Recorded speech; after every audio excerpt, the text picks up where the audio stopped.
بسم اللہ الرحمن الرحیم۔ پارہ نمبر 21 کا خلاصہ پیش خدمت ہے۔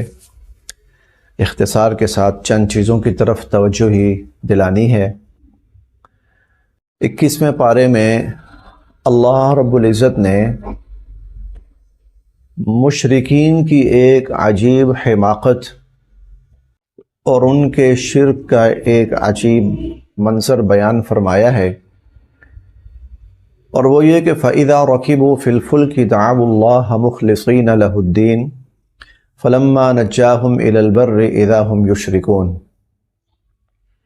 جب یہ لوگ کسی بحری سفر پہ روانہ ہوتے تھے، جیسے کشتی وغیرہ ہی ہوتی تھی اس زمانے کے اندر، اب جب بظاہر وہاں پر اللہ رب العزت کے سوا کوئی سبب نہیں ہے، اسباب نہیں ہے، اور پانی ہے، دور دور تک پانی ہے، یا اوپر آسمان ہے، نیچے زمین کوئی نہیں ہے، اس وقت اگر انہیں کوئی مشکل پیش آتی تھی تو پھر وہ صرف اور صرف ایک اللہ کو پکارتے تھے کہ اے اللہ، بس اب یہاں صرف آپ ہی آپ ہیں، ہمیں بچا سکتے ہیں اور ہمیں اس مشکل سے نجات دلا سکتے ہیں۔ اور یہ بھی کہتے تھے لَإِنْ أَنْجَيْتَنَا مِنْ هَٰذِهِ لَنَكُونَنَّ مِنَ الشَّاكِرِينَ۔ اے اللہ، اگر آپ نے ہمیں اس مصیبت سے نجات دلا دی، اس بھنور سے، اس سیلاب سے، اس طوفان سے اگر آپ نے ہمیں نجات دلا دی تو ہم آپ کے شکر گزار بن جائیں گے۔ اللہ تعالیٰ فرماتے ہیں فَلَمَّا نَجَّاهُمْ إِلَى الْبَرِّ، جب اللہ تعالیٰ اس مشکل سے ان کو نکال لاتے تھے اور مشکل سے نکال کے ان کو عافیت اور خشکی تک پہنچا دیتے تھے، ان کی جان بچ گئی۔ فَلَمَّا نَجَّاهُمْ إِلَى الْبَرِّ إِذَا هُمْ يُشْرِكُونَ، دوبارہ اپنی اسی روش پر لوٹ آتے تھے۔ تو اللہ رب العزت نے مشرکین کی یہ عجیب حماقت بیان فرمائی کہ بے وقوفو، اتنا ہی سمجھ لو کہ جب تمہارے کوئی کام نہیں آیا تھا تو اللہ ہی تمہارے کام آیا تھا، اور جب اللہ تمہارے کام آئے ہیں تو پھر اللہ کو ہی پکارو نا، اللہ کے ساتھ اوروں کو کیوں پکارتے ہو؟ کبھی کسی کا نام لے کر فلاں مدد کرے گا، کبھی کسی کا نام لے کر فلاں مدد کرے گا، کبھی کسی کا نام لے کر فلاں ہمیں بچائے گا۔ اللہ کے سوا کوئی بچانے والا نہیں ہے، اللہ کے سوا کوئی نجات دلانے والا نہیں ہے۔ اسی طرح اس 21ویں پارے میں سورہ الروم ہے۔ روم جو سورت کا نام ہے، یہ اصل میں ایک ملک کا نام تھا۔ روم، جس کو آج کل اٹلی کہا جاتا ہے، یہ جو اٹلی ہے یہ پرانا روم تھا۔ روم اس وقت بہت بڑی طاقت تھی۔ رومن ایمپائر جو تھی وہ دنیا کے سپر پاورز میں سے تھی۔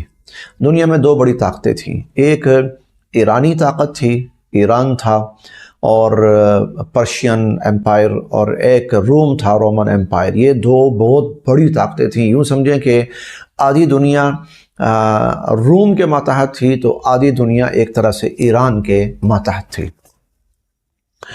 اس زمانے میں کہ جب مکہ المکرمہ میں اللہ رب العزت نے حضور علیہ السلام کو نبی بنا کر بھیجا، اور حضور علیہ السلام لوگوں کو یہ بتا رہے ہیں کہ میں اللہ کا نبی ہوں، مجھ پر وحی اترتی ہے اور مجھ پر کتاب نازل ہو رہی ہے، مجھے اللہ نے رسول بنا کر بھیجا ہے۔ عین اس زمانے میں روم اور ایران کی ایک بڑی ہی تباہ کن جنگ ہوئی۔ اچھا، اس سے پہلے یہ سمجھ لیں کہ جو اہل روم تھے، رومی جو تھے، اور وہاں کا جو بادشاہ ہوتا تھا وہ قیصر کہلاتا تھا۔ تو جو روم تھا وہ اہل کتاب تھے، عیسائی تھے، اہل کتاب تھے۔ اب روم اہل کتاب ہیں، عیسائی ہیں، مسلمان بھی اللہ پر ایمان رکھنے والے، اہل قرآن، اہل اسلام، لہٰذا مسلمانوں کی جو ہمدردی تھی وہ روم کے ساتھ تھی۔ اللہ کرے اہل کتاب غالب آئیں۔ دوسری طرف جو ایرانی تھے وہ مشرکین تھے۔ کسرا جو تھا، کسرا کی حکومت، وہ تھے مشرک تھے، وہ لوگ آتش پرست تھے وہ لوگ، اور ادھر مکہ میں مشرکین، یہ بھی مشرک تھے، تو ان کی ہمدردی ان کی طرف تھی، ان کی دلی رغبت مشرکین کی طرف، مسلمانوں کی اہل کتاب کی طرف۔ اب اللہ کا کرنا یہ ہوا کہ ایران غالب آ گیا اور روم مغلوب ہو گیا۔ یعنی مسلمانوں کی جو ہمدردی تھی روم کے ساتھ، تو روم کو شکست ہو گئی، اور روم کی شکست سے مشرکین کے حوصلے بلند ہو گئے۔ وہ کہنے لگے جس طرح ہمارے جو ساتھی ہیں انہوں نے وہاں پر وہ اہل کتاب کو تباہ کر دیا اور ان کو شکست فاش سے دوچار کر دیا، اسی طرح یہاں پر ہم بھی تمہیں شکست فاش سے دوچار کر کے تمہارا نام و نشان مٹا دیں گے۔ یہ منظر تھا، اس پر قرآن اترا۔ الف لام میم غلبت الروم فی ادنی الارض، یہ قریب کی سرزمین میں روم مغلوب ہو گیا، شکست کھا گیا۔ اگلا جملہ چونکا دینے والا تھا، وہ عقل کو نا ایک دفعہ جھنجھوڑ دینے والا تھا۔ اللہ تعالیٰ فرماتے ہیں وَهُمْ مِن بَعْدِ غَلَبِهِمْ سَيَغْلِبُونَ فِي بِضْعِ سِنِينَ، بس چند سال میں یہ روم دوبارہ غالب آئے گا۔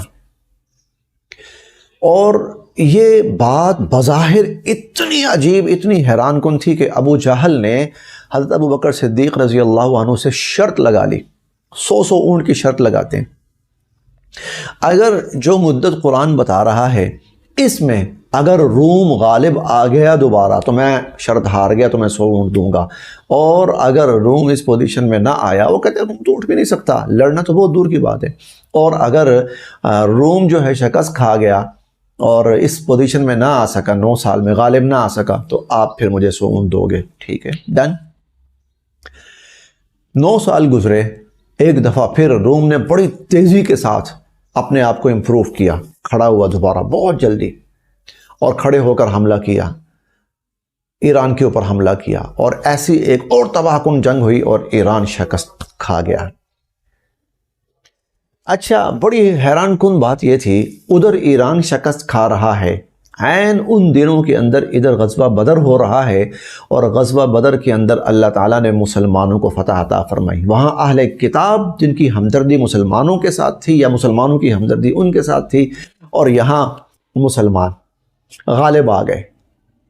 تو اللہ تعالیٰ نے 9 سال پہلے ہی یہ بات کہہ دی تھی، الف لام میم غلبت الروم فی ادنی الارض وهم من بعد غلبهم سیغلبون فی بضع سنین للہ الامر من قبل ومن بعد، پہلے بھی فیصلہ اللہ کا، بعد میں بھی فیصلہ اللہ کا۔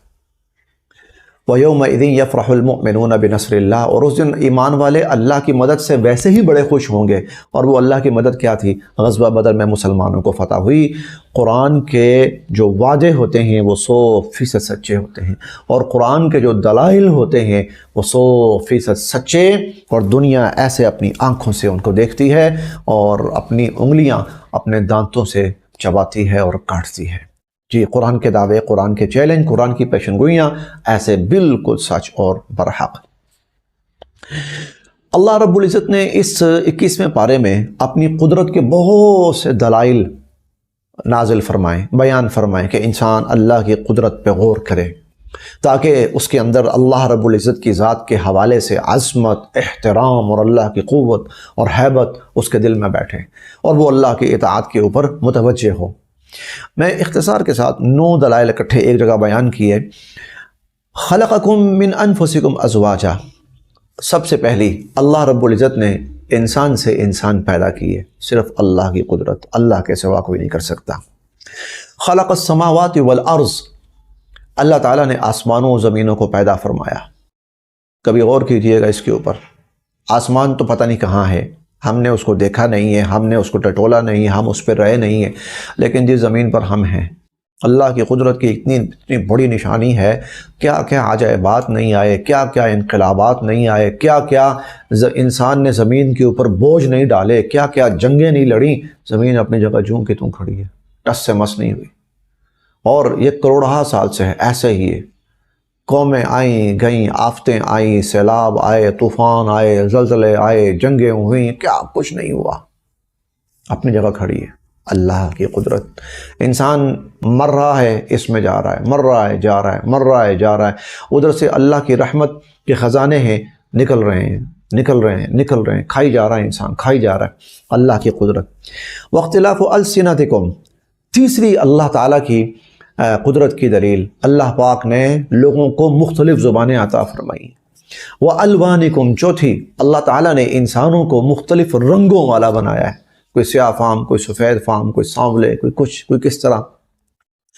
منامکم باللیل والنہار، منامکم باللیل، رات جب آتی ہے انسان سوتا ہے اور سو کے اٹھتا ہے پرسکون ہو جاتا ہے، تھکا ہارا تھا، یکدم سب ختم، فریش تازہ دم، اللہ کی قدرت۔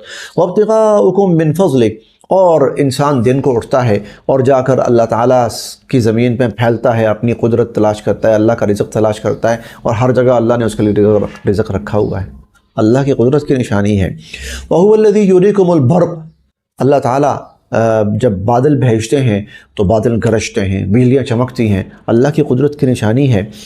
وَهُوَ الَّذِي يَنزِلُ مِنَ السَّمَاءِ، اللہ پاک آسمان سے پانی اتارتے ہیں، بارش کا برسنا، اللہ کی کتنی بڑی قدرت ہے، عجیب قدرت ہے۔ پانی، بارش اترتی ہے زمین کے اوپر، اچھا زمین ہی سے بخارات اڑتے ہیں، اوپر جاتے ہیں، بارش بنتی ہے، اور اللہ تعالیٰ اسی پانی کو دوبارہ زمین کے اوپر اتارتے ہیں، اور ایسے اتارتے ہیں چھوٹے چھوٹے پانی کے قطرے، چھوٹے چھوٹے فاصلے پر۔ اگر یہ پانی اس طرح گرے جیسے ہم پورا ایک ڈرم پھینکتے ہیں یا ہم پوری ایک بالٹی پھینکتے ہیں، اس طرح گرے پانی تو شاید بستیوں کی بستیاں وہ زمین میں دھنس جائیں۔ چھوٹا چھوٹا پانی اترتا ہے، تھوڑا تھوڑا پانی اترتا ہے، ضرورت بھی پوری ہو رہی ہے، اور اتنی وافر مقدار میں کہ انسانوں کے لیے کافی، جانوروں کے لیے کافی، زمین کے لیے کافی، فضاؤں کے لیے کافی، ہر چیز کے لیے کافی۔ اللہ کی قدرت کی نشانی ہے۔ اور نویں اللہ تعالیٰ کی قدرت کی نشانی، تقوم السماء والارض بامرہ، آسمان اور زمین اللہ کے حکم سے قائم ہے، اللہ کے حکم سے، زمین و آسمان۔ زمین کے بارے میں ابھی آپ کے سامنے بات ہوئی، آسمان دیکھیں کب سے کھڑا ہوا ہے، کیا کچھ نہیں ہو رہا، کیا آفات، آزمائشیں، امتحانات، حادثات، سیلاب، آسمان کھڑا ہوا ہے۔ کس نے کھڑا کیا ہے؟ کس نے روک رکھا ہے آسمان کو؟ اللہ رب العزت نے۔ زمین کو قائم کس نے رکھا ہوا ہے؟ اللہ تعالیٰ نے۔ یہ سب اللہ تعالیٰ کی قدرت کی نشانیاں ہیں۔ اس پارے کے مضامین میں سے ایک مضمون یہ ہے، اللہ رب العزت نے سود کے اندر اور زکوٰۃ کے اندر ایک تقابل پیش کیا ہے۔ یہ تقابل ظاہری صورت کے بالکل برعکس ہے۔ ایک انسان یہ سوچتا ہے، سمجھتا ہے کہ میں جب سود لیتا ہوں تو میرے مال میں اضافہ ہو جاتا ہے۔ اگر سال کے بعد 1000 روپے کے اوپر فرض کیا 50 روپے ہی ملے نا، فرض کیا 50 روپے ہی ملیں، 50 روپے کا اضافہ ہوا۔ لاکھ کے اوپر اگر 2-4 ہزار ملتے ہیں، 2-3 ہزار 4 ہزار کا اضافہ ہوا۔ یہ ظاہری شکل ہے۔ زکوٰۃ کی صورت میں انسان دیکھتا ہے کہ جب سال گزرتا ہے تو میں اپنے مال میں سے زکوٰۃ نکالتا ہوں۔ 1 لاکھ میں سے بھی اگر زکوٰۃ نکالے تو 2500 کم ہو گیا، 97,500 رہ گیا۔ یہ ظاہری شکل ہے۔ اللہ تعالیٰ جو چیز بیان فرما رہے ہیں وہ اس کے بالکل برعکس ہے۔ وہ کیا ہے؟ اللہ تعالیٰ فرماتے ہیں کہ تم وما آتیتم من زکاۃ تریدون وجہ اللہ فاولئک هم المضعفون، تم جو زکوٰۃ دیتے ہو نا اللہ کی رضا کے لیے، تو جو زکوٰۃ دینے والے ہیں وہ اپنے مالوں کو بڑھانے والے ہیں اور اپنے مالوں میں اضافہ کرنے والے ہیں۔ اور جو تم سود لیتے ہو لیربو فی اموال الناس، تاکہ اس سے مال میں اضافہ ہو، فلا یربو عند اللہ، سود سے مال میں اضافہ نہیں ہوتا بلکہ یمحق اللہ الربا، سود سے مال میں کمی آتی ہے، حالانکہ بظاہر دیکھنے میں سود سے مال بڑھتا ہے۔ زکوٰۃ سے مال میں اضافہ ہوتا ہے، فاولئک هم المضعفون، حالانکہ بظاہر دیکھنے میں زکوٰۃ سے مال میں کمی آتی ہے، لیکن حقیقت وہ ہے جو اللہ تعالیٰ بیان فرما رہے ہیں۔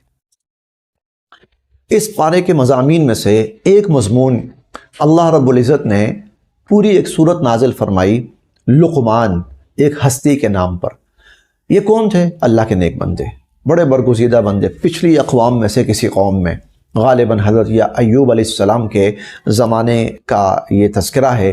حضرت لقمان اس زمانے میں ایک بڑے ہی نیک انسان تھے، شریف النفس انسان تھے حضرت لقمان علیہ السلام۔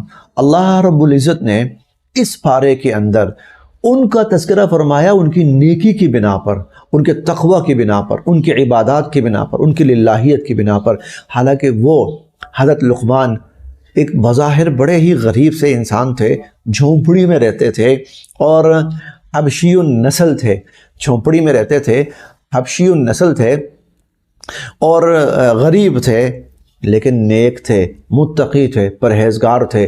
ان کی نیکی، تقوی اور پرہیزگاری کو اللہ نے اتنا پسند فرمایا کہ ان کے نام پر اللہ رب العزت نے پوری سورت نازل فرمائی.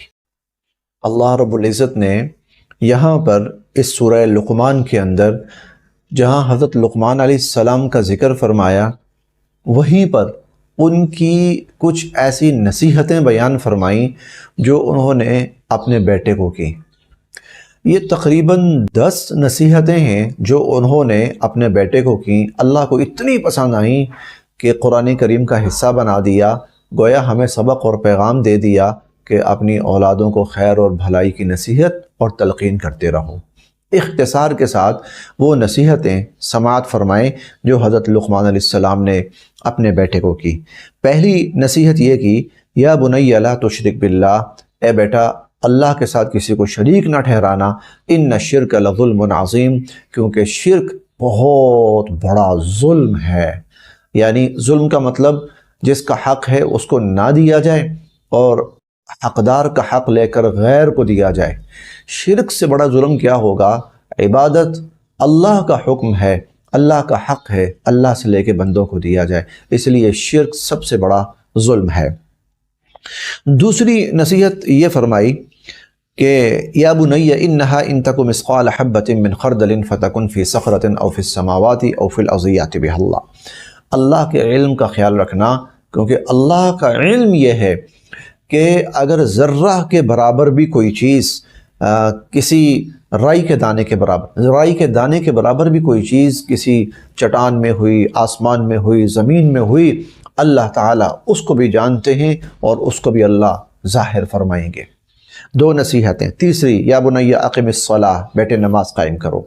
چوتھی نصیحت، وامر بالمعروف، اے بیٹا امر بالمعروف کرنا، لوگوں کو نیکی کی تلقین، بھلائی کی تلقین، خیر کی تلقین.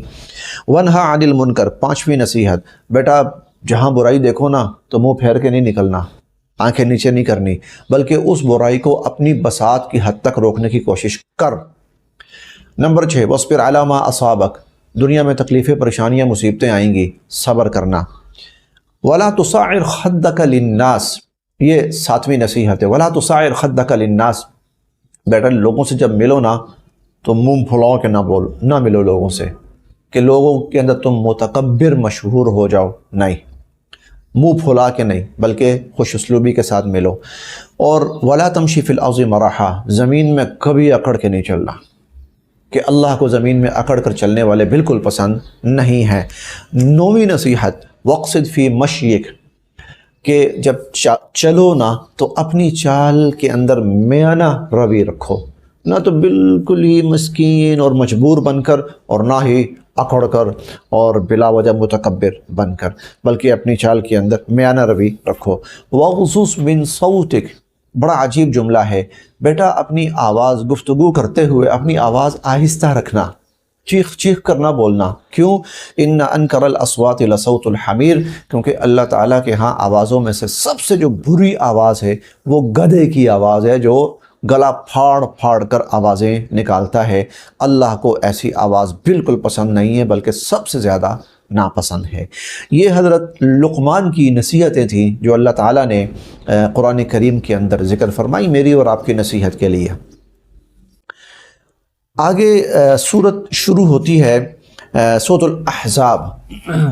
سورۃ الاحزاب کے اندر اللہ تعالیٰ نے غزوہ احزاب کو بیان فرمایا. تو یہ جو غزوہ احزاب ہے اس کی تفصیل تو انشاءاللہ العزیز اگلے ہی پارے کے ساتھ بیان کی جائے گی، 22ویں پارے کے ساتھ. یہاں اللہ تعالیٰ نے ایک بڑی نصیحت فرمائی مسلمانوں کو، بڑی تلقین فرمائی. معاشرے کے اندر ایک چیز جو غلط طور پر رائج ہو چکی تھی وہ تھا منہ بولا بیٹا. اگر کوئی شخص کسی کو کہہ دیتا تھا یہ میرا منہ بولا بیٹا ہے تو وہ اس معاشرے کے اندر سگے بیٹے کی طرح تصور کیا جاتا تھا، اور اس کو وہ تمام حقوق ملتے تھے جو سگے بیٹوں کے ہوتے ہیں، اور اس کے لیے وہ تمام رشتے ناجائز اور حرام ہو جاتے تھے جو سگے بیٹوں کی وجہ سے ناجائز اور حرام ہوتے ہیں. اس کو نام ملتا تھا منہ بولے باپ کا، اس کو وراثت ملتی تھی منہ بولے باپ کی، حالانکہ یہ سب اللہ کے علم کے مطابق غلط تھا لیکن معاشرے میں رائج تھا۔ چنانچہ اللہ رب العزت نے اس منہ بولے بیٹے کا جو معاملہ تھا اس کو ختم فرمایا ادعوہم لآبائہم، ان کو ان کے باپوں کے نام سے پکارو، هو اقسط عند اللہ، اللہ کے نزدیک یہی چیز زیادہ منصفانہ ہے۔ اور یہ بھی اللہ تعالیٰ نے فرمایا کہ وما جعل ادعیاءکم ابناءکم، اللہ نے تمہارے منہ بولے بیٹوں کو تمہارا حقیقی بیٹا نہیں بنایا، ذالکم قولکم بافواہکم، یہ صرف تمہارے اپنے منہ کی باتیں ہیں، واللہ یقول الحق، اللہ تعالیٰ تو سچ بات کہتے ہیں، حق بات کہتے ہیں۔ اور لیس علیکم جناح فیما اخطأتم بہ، اس سے پہلے جو غلطی سے ہو چکا سو ہو چکا، لیکن آئندہ کے لیے ایسی غلطی نہ کرنا ورنہ اس پر عذاب ہوگا۔ مضامین تو اور بھی ہیں، اختصار کے ساتھ یہیں پر اپنا آج کا خلاصہ مکمل کیا جاتا ہے۔ اللہ پاک ہم سب کے لیے عمل کی راہیں آسان فرمائے۔